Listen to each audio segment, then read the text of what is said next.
funciona pelo INSS, né? A gente só trabalha com funcionários da prefeitura, porque não é o INSS. Porque não é o INSS. Podcast não é do INSS.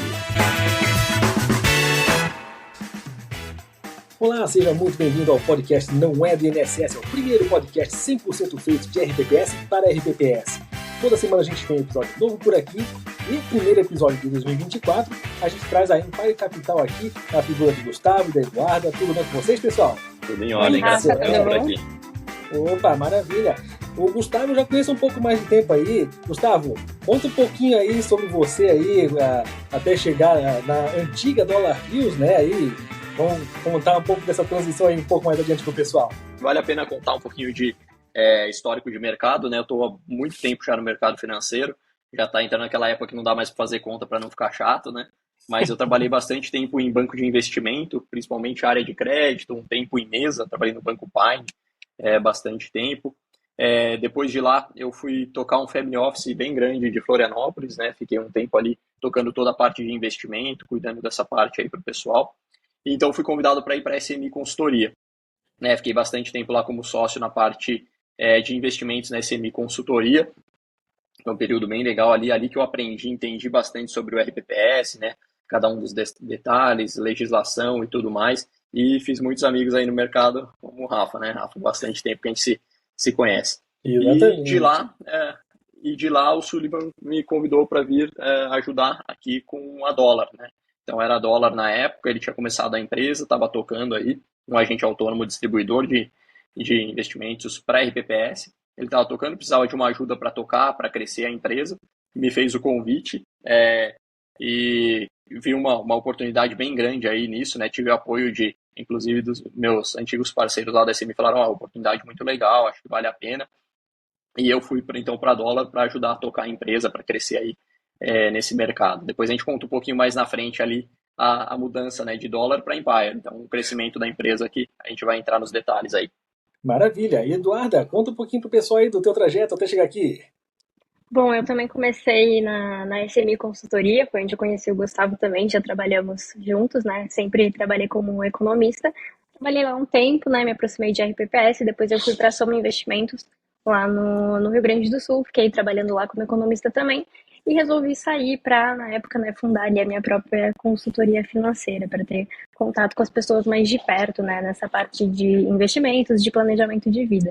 E aí, no final do ano passado, né, o Sullivan e o Gustavo entraram em contato comigo. Eu sempre gostei bastante dessa parte de fazer morning call, gravar podcast, né, gravar vídeo, produzir conteúdo numa linguagem mais facilitada para ajudar as pessoas, né, a entenderem mais sobre investimentos, né, que a gente sabe que não é uma linguagem fácil. Então, muitas vezes precisa ter essa tradução, né, em linguagem mais simplificada, e para RPPS também, né. Então, acho que eles, por serem institucional, ainda mais têm essa necessidade de entenderem, né, por conseguirem entender os investimentos de maneira simplificada. Então, eu entrei ano passado, era Dollar, agora é Empire. O Gustavo vai falar um pouquinho mais aí dessa transição, mas a ideia é justamente, né, estar próximo dos RPPS e ajudar eles aí no que for preciso nessa parte de conteúdo que eles sentirem necessidade.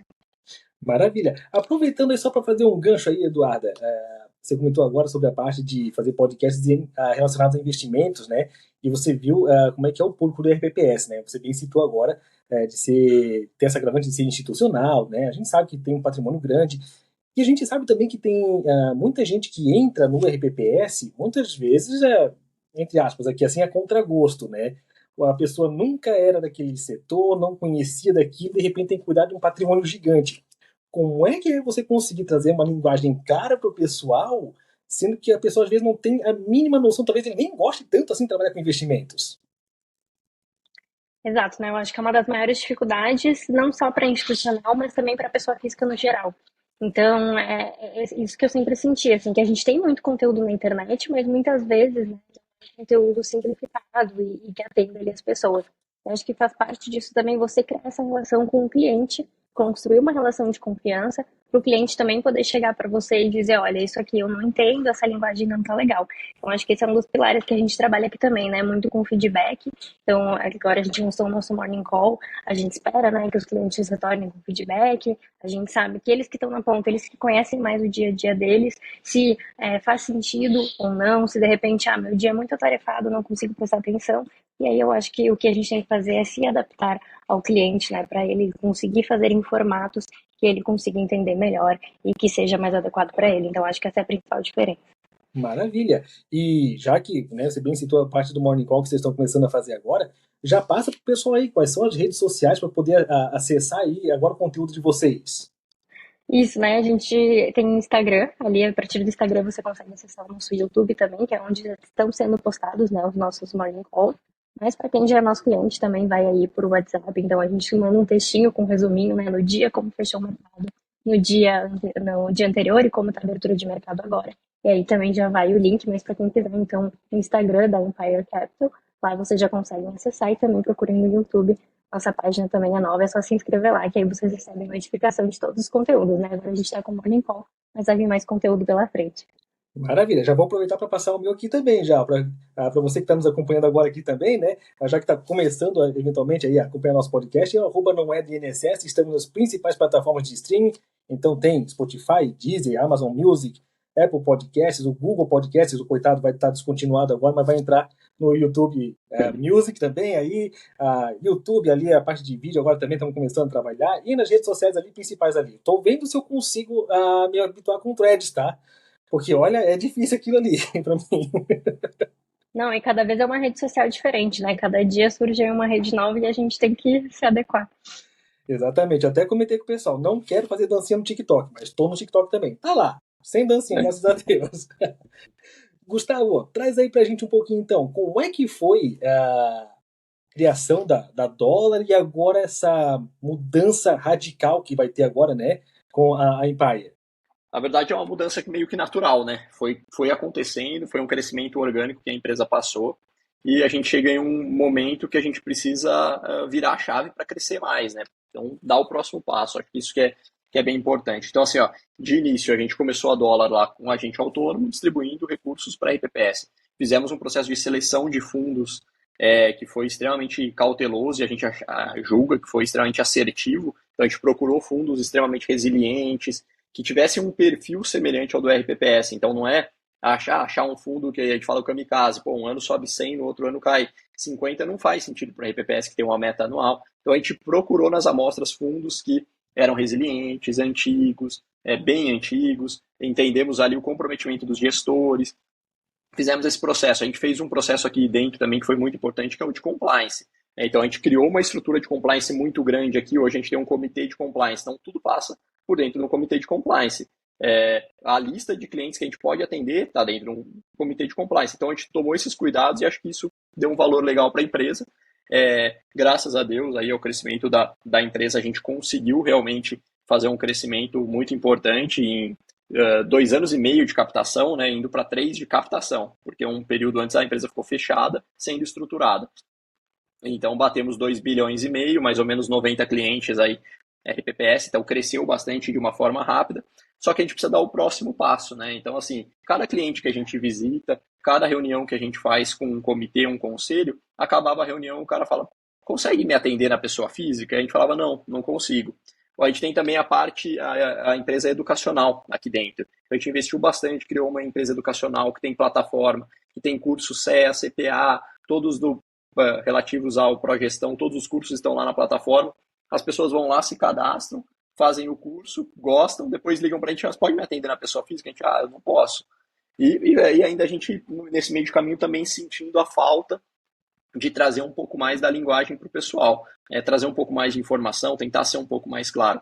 Então a gente foi crescendo, a empresa foi crescendo, a gente já está em 22 pessoas, são 11 comerciais, então a gente cresceu bastante, cresceu no número de pessoas e a gente precisava dar o próximo passo, virar a próxima chave.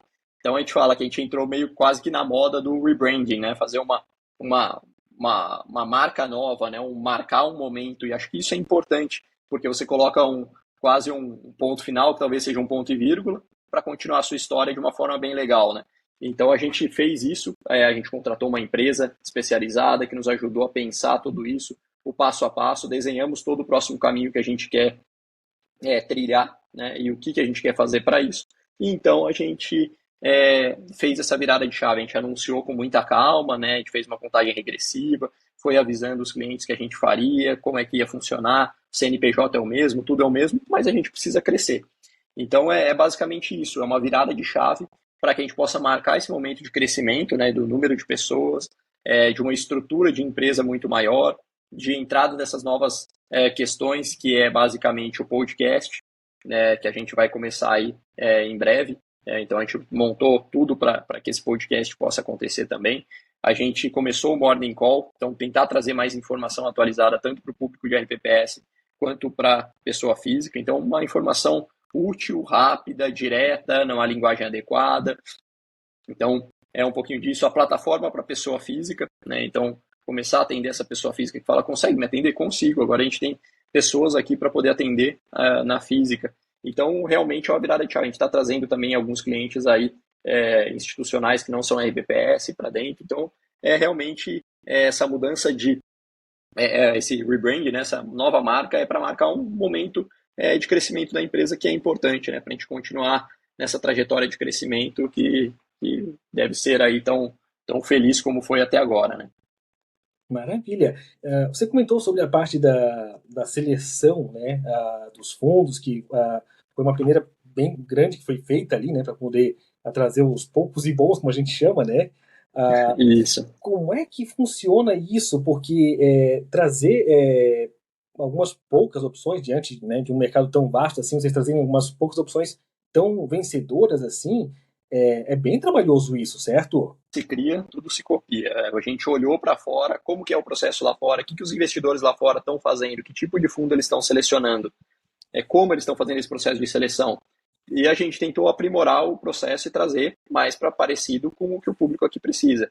Então, quando a gente olha um fundo de pensão norte-americano, canadense, que são muito famosos, os grandes investidores lá Oriente Médio, na Ásia, o que esses caras fazem? Como eles estão investindo a carteira de um institucional? Então, assim, eles tomam muito mais risco no que para a gente aqui é o FIP, né? Então, o fundo estruturado. Eles tomam muito mais risco de renda variável. Eles fazem mudanças na carteira aí, aproveitando ciclos econômicos. E a gente começou a entender que isso é o que realmente faz sentido aí para a RPPS. Não adiantar a gente montar uma estrutura linda da empresa, ter pessoas comerciais que são ótimas, mas chegar na hora final e apresentar um fundo que é igual, que tem uma correlação, por exemplo, muito parecida com todos os demais. Por que ele vai selecionar aquele meu fundo? Não tem muito sentido, poderia ser qualquer um.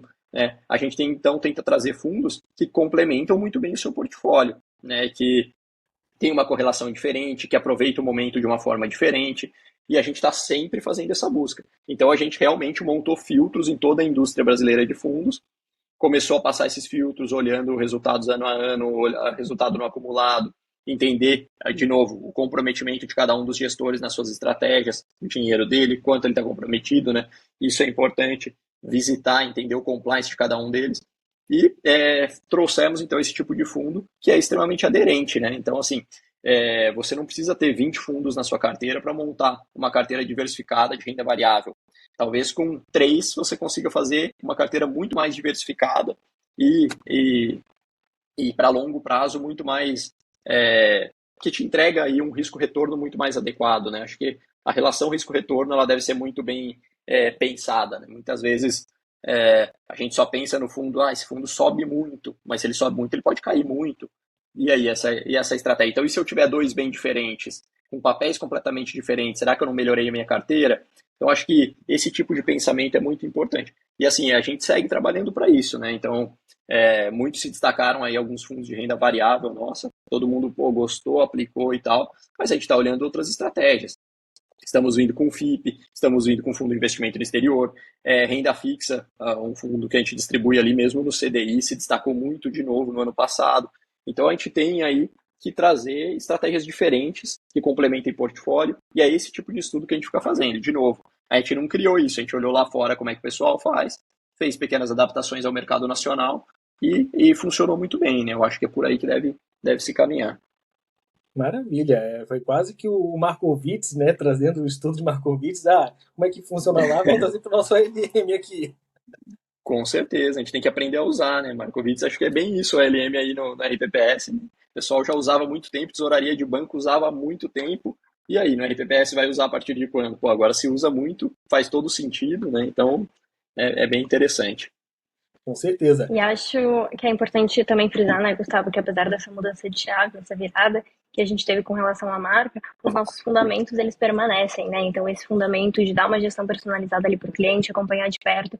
Agora que a gente vai entrar com pessoa física também, né? Essa questão da confiança é muito importante, porque a gente sabe que as pessoas estão depositando ali, né, o futuro delas, né, dependendo ali do nosso auxílio para o seu futuro, né? Isso também inclui a RPPS. Então, acho que isso é importante dizer, né? Muita coisa nova vai vir, mas os nossos fundamentos com os clientes permanecem. Isso, Maravilha. exatamente. E, né, como vocês estão falando, né, os fundamentos permanecem. Vocês conseguem trazer uma carteira ainda maior de opções agora para os clientes de vocês, em potencial, seja a RPPS, seja a pessoa física, ou vocês acham que a estrutura que já estão tendo na mão de fundos vai ser meio que já o bom aderente já para eles? Rafa, bastante coisa está encaminhada já, né? Acho que de diversos modelos, de novo, a gente acompanha muito o call aí dos bancos lá de fora e tudo mais. O que eles estão vendo como oportunidade para o primeiro semestre e para o ano todo, e para 2 anos, e para 5 anos, o que eles estão vendo? E a gente já vai trabalhando nesse tipo de produto. Então, assim, há produtos que fazem sentido para a carteira, colocar na carteira e esperar 20 anos, ou ele vai te rendendo ali bons resultados, e há produtos que vale a pena para aproveitar o momento econômico. Se a gente pensar mais na estratégia de um RPPS, a gente vai ligar isso diretamente no IMAB, né? O IMAB tem hora que ele faz total sentido para a carteira, tem hora que ele não faz sentido para a carteira. Se o juros está sendo cortado, maravilha, você está com resultado. No sentido contrário, ele não está com resultado. Mas a gente tem diversas oportunidades aí em mercado global, mas que já funcionam por RPPS, que também são muito boas, né? Seja lá equity americano, equity Europa, mundo todo, seja estratégia de bonds, que devem ter um fechamento aí importante e entregar um bom resultado, seja em FIPs específicos, e FIP e algo voltado mais à energia, e assim, diversos setores. Então, já tem muita coisa na esteira, tá? Até acredito que em um mês aí a gente já apresente mais algumas coisas para os RPPS. E, de novo, que nem a Duda falou ali, para carteira que faz sentido, né? Então, não adianta um cara que está acostumado a ter 2% em renda variável, 98% em renda fixa, uma carteira muito mais devagar, eu chegar com um produto super estruturado, não é o perfil dele. Isso pode ser construído ao longo do tempo, mas um cara que já tem lá seus 20% em renda variável, que já entende muito mais o risco, que já está adequando melhor a sua carteira, talvez esse um produto um pouquinho diferente faça mais sentido. Então a gente tenta trabalhar isso muito, né? Tanto que cada comercial aqui não fica com uma carteira muito grande. A gente tenta deixar a carteira dos comerciais mais enxuta, com menos clientes, para ele entender as especificidades de cada cliente seu e poder adequar ali a carteira, né? E essa discussão de cenário e alocação, a Duda veio aí para colaborar muito, né? Então, trazer muito mais isso, né? Como montar essa carteira, o que pensar, o que está vindo na economia, então, como é que a gente pode conversar com o cliente, então, o que tem de oportunidades, né, Duda? Acho que você colabora bastante com isso por toda a sua trajetória aí de economista, né? Inclusive, depois, no final, a gente vai acionar mais ali a Duda ali para falar de cenário, que a gente vai chamar com certeza aí para conversar sobre isso aí. Só aproveitando, né, essa parte. 2023, eu acho que foi um ano muito atípico pro lado positivo, né? Tudo rodou positivo, tudo rodou muito bem, obrigado. Isso dá uma falsa impressão de que todo fundo acaba sendo bom, né? Como é que trabalhar, e principalmente na parte educacional com os RPPS, que às vezes não é tão fácil a parte educacional entrar na cabeça do cidadão, né? Mostrar que às vezes esse positivo de determinado fundo é aquele que sobe e toma paulada depois, né? E que a resiliência é que vai contar para o longo prazo. Como é que se trabalhar com o RPPS? E assim, tem algumas questões, né? Quando a gente olha o fechamento de 2023, a gente fala, nossa, deve ter sido um ano maravilhoso, né? Tudo rendeu, resultados bons, mas a gente tem que lembrar que no meio do ano ali foi um sofrimento, né? A bolsa caiu muito forte, depois ficou ali entre 115 e 120 muito tempo.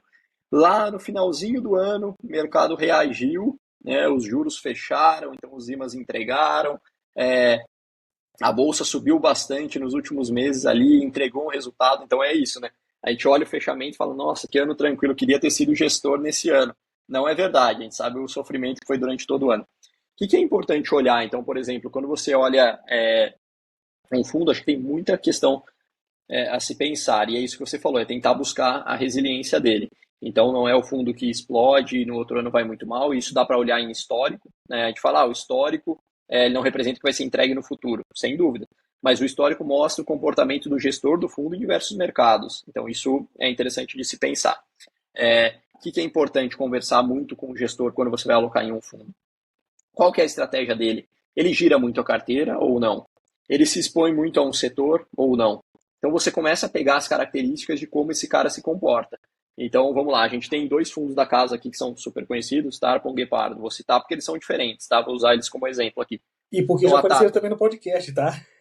Também, já estiveram aí presentes, né? Então assim, vamos lá, a Tarpon ela constrói posições, por exemplo, que duram prazos mais longos, né? Então ela entra, fica na posição, ela vai olhando o ciclo econômico, claro, mas ela fica um pouco mais na posição, espera amadurecer um pouco mais a tese, vende. Quando ela entra, ela já tem, às vezes, alguém que está interessado na empresa e ela está de olho. Então ela vai aproveitando esses ciclos e vai surfando muito bem. Uma casa muito resiliente, sempre trabalhou dessa forma, o histórico dos gestores dela é de pessoas que eram gestoras em FIPs, então elas olham o fundo em renda variável, mas com uma cabeça de gestor em FIP. Então acho que consegue aproveitar isso muito bem. E entrega um resultado incrível, né? Resultado muito bom e tudo mais. E a Guepardo? A Guepardo também entrega um resultado absurdo, mas eles aproveitam mais os ciclos econômicos. Sempre que a gente faz uma reunião com a Guepardo, e eles falam de uma forma muito fácil, né? A gente gosta bastante da forma que eles apresentam, eles falam assim, por exemplo, entrei numa posição de Klabin, investi lá na Klabin, por quê? Porque o preço da papel e celulose desabou, mas a Klabin é uma das empresas que tem um dos maiores e mais completos e adequados parques fabris do Brasil. A empresa não perdeu valor algum, ela existe há mais de 100 anos, eu não vou lembrar agora exatamente a data, do mercado. Então é uma empresa extremamente resiliente, que entende, mas o preço das ações caiu porque o preço da papel e celulose caiu. Assim que o preço começar a voltar, essa empresa ela vai voltar a ter valor. Então eles começam a montar posição, conforme o preço volta, eles começam a fazer as vendas, eles não esperam acertar a asa da mosca, isso não existe, né, no mercado, a gente tem que sempre lembrar isso, né, não existe acertar o ponto máximo, o ponto mínimo, não existe, mas eles conseguem operar um pouco esse ciclo, né, então eles operaram muito bem o ciclo bancário, pegando tese de Itaú, operaram muito bem Rumo, aproveitando também momentos aí, agro melhor, agro pior e tudo mais. Então, assim, são teses muito diferentes, ambas funcionam, ambas são resilientes, né? Acho que é nesse sentido. Então, são algumas perguntinhas que dá para trabalhar aí com os gestores, para entender a cabeça dele, entender se faz sentido ou não, entender o tamanho de exposição que ele toma, se ele fica muito numa posição, se tem amor na posição, né? Isso é famoso, né? O cara não está com muito amor nessa posição, achando que tudo vai dar certo, muitas vezes não dá, né? Quais cases o gestor já errou? Se ele falar que não errou, nem investe. Todos erraram, né? Todos, é natural, faz parte do processo. Então, acho que isso é legal, é olhar um gestor que tem uma cabeça de longo prazo, entender a estratégia dele, entender posicionamento, acho que isso funciona muito bem aí. Maravilha. E, Duda, conta um pouquinho pra gente aí sobre o mercado aí, aproveitando que agora aqui no mês de janeiro eu estou em férias também, não estou acompanhando nada de mensagem, WhatsApp, noticiário econômico, não passo nem perto. Conta pra gente um pouquinho aí, como é que vocês estão vendo o mercado em 2024, qual que é a projeção de vocês aí, as próximas expectativas? Bom, vamos lá, né? A gente começou o ano aí já com um pouco turbulento, principalmente relacionado a realinhamento de expectativas, né? Acho que do mercado como um todo. Todo mundo estava esperando, principalmente que lá fora, né, a gente já fosse ter redução de juros, tanto ali no Banco Central Europeu quanto no Fed já em março. E, ao que tudo indica, né, isso não vai acontecer. Provavelmente essas taxas de juros devem cair mais lá para metade do ano. Então a gente continua tendo dados ali, principalmente dos Estados Unidos, muito forte, né? Hoje a gente teve dado ali por exemplo, de pedidos iniciais de seguro-desemprego, veio bem abaixo do esperado. Então, está sendo aí meio que um banho de balde de água fria ali, né, para o mercado que esperava essa redução logo agora no início do ano. Então, por conta disso, né, a gente ainda deve ter bastante volatilidade conforme saiam dados diferentes do que o mercado está esperando. Isso tanto para cima quanto para baixo vai ir acontecendo esse reajuste de expectativas, né, lá fora. E aí também a gente não pode deixar de mencionar, né, os conflitos que a gente vem tendo geopolíticos. Então, isso também acaba colocando pressão. Por enquanto, a gente, o conflito ali do Mar Vermelho, que é uma rota comercial bem importante, a gente não está vendo muito impacto no preço do petróleo, mas a gente sabe que por ser uma rota comercial importante também, dependendo da duração do conflito, pode ter ali, então, impactos mais prolongados na inflação, né? Então, também aí pode postergar os juros ainda mais para frente. Nos Estados Unidos, a gente também tem ano eleitoral, né? A gente teve ali as primeiras prévias republicanas em Iowa, então, com o Donald Trump ali vencendo, né? Um recorde ali histórico que ele teve no estado. Então, né, não se sabe se ele vai conseguir mesmo concorrer ou não, mas a gente sabe que isso também bagunça bastante lá fora e dá bastante instabilidade, porque Estados Unidos ainda continua sendo uma economia bem importante. E a China desacelerando, né? Problemas demográficos, problemas no mercado imobiliário. Então, a gente tem ainda diversos desafios, né? Apesar do ano passado ter fechado um pouquinho mais favorável. Aqui no Brasil, né, a gente também teve um ano bom. No início do ano passado a gente teve discussões fiscais que acabaram atrapalhando ali um pouco, mas se resolveram e agora a gente volta com essa discussão fiscal, principalmente em função da reoneração, né, da folha de pagamentos. Então a gente teve reunião essa semana aí do Haddad, né, com o Lira. Enfim, a reunião aconteceu hoje já com o Lira e aconteceu com o Rodrigo Pacheco lá no Senado. E acabou tendo uma derrota ali, né? Vamos muito provavelmente continuar com a desoneração, isso tem impacto nos cofres públicos. Também se tem a discussão ali com o Tribunal de Contas da questão do contingenciamento. Então, eu acho que aqui para o Brasil a gente teve um final de ano bom, né? Metade do ano passado para o final de ano bom em questões fiscais, mas que não é um problema resolvido. Isso deve voltar a aparecer esse ano, então acho que vai ser, continuar sendo, né? No Brasil sempre foi, mas continua sendo um dos desafios, apesar da trégua que a gente teve ali na metade do ano passado. E aí, claro, né? Aqui no Brasil, a gente falando de fiscal, acaba impactando ali em inflação e também em juros. Acho que o Banco Central vai continuar aí a sua redução de juros, né? Até ali onde o mercado está prevendo, mais ou menos 9%, mas acho que é cuidado ali com os dados de inflação, né? A gente tem tido os dados de inflação positivo, mas a inflação ali que o mercado está prevendo 13,87 no final do ano, acho bastante baixo para padrões de inflação aqui no Brasil, então acho que esse número tende a ser um pouco mais elevado e nos surpreender aí negativamente. E aí, só lembrando, né, a gente vai para eleições em 2026, mas no Brasil também se antecipa essa discussão. Então, 2025, ano que vem, já se deve começar a discutir sobre eleições também.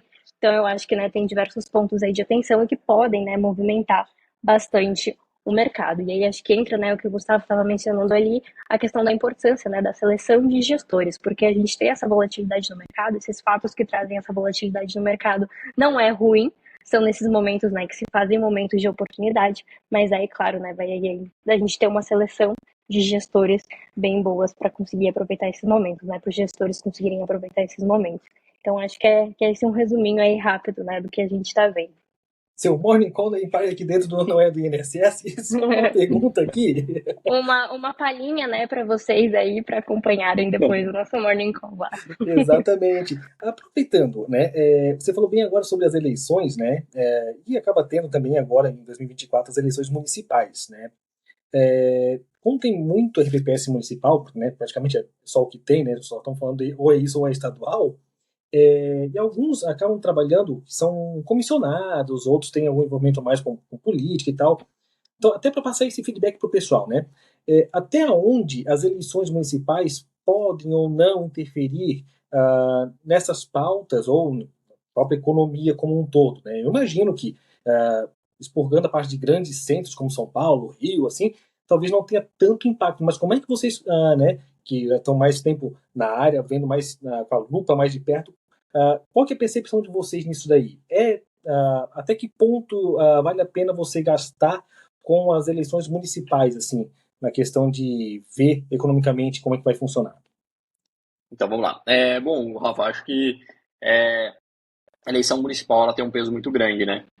Primeiro, a gente sempre fala que, na verdade, são os prefeitos ali que vão levando tudo para cima, né? Então, levando toda a escala para cima, levantando a pirâmide ali. Então, acho que, assim, tem um peso muito grande, sim, tanto de pautas, né? Eu acho que começa a dar uma atrasada. A gente estava conversando esses dias falando, é um ano de 7 meses, né? Porque depois começa a travar tudo, as pautas também travam, tudo se torna uma negociação, né? Então, política e tudo mais, e impacta diretamente na economia, né? Então começa a atrasar uma pauta que implica no fiscal, que implica na economia. Eu acho que assim, começa a gerar um desgaste. Então é um ano que ele fica um pouco esquisito, né? É um ano de 7 meses, a gente tem que ficar muito de olho nos dados, porque eles se alteram um pouco mais rápido, é uma pauta que muda, é um atraso que acontece, que vai impactando aí em diversos resultados econômicos, financeiros aí, e consequentemente a gente tem que ficar de olho porque pode gerar algum estresse, né? Pode gerar algum ruído.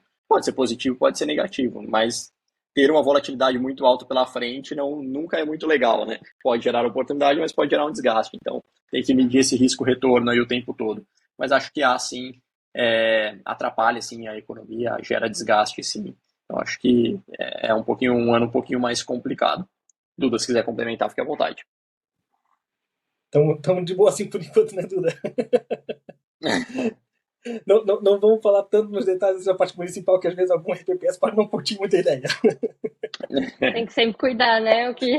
Essa parte de política tem que sempre dar uma cuidada. Ou nem me fala, Com nem me certeza. fala.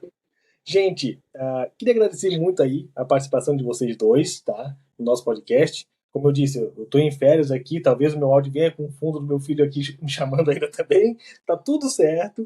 E, Gustavo, queria deixar o espaço aberto aí para quem quiser entrar em contato com vocês. Aí, como é que pode fazer para entrar em contato?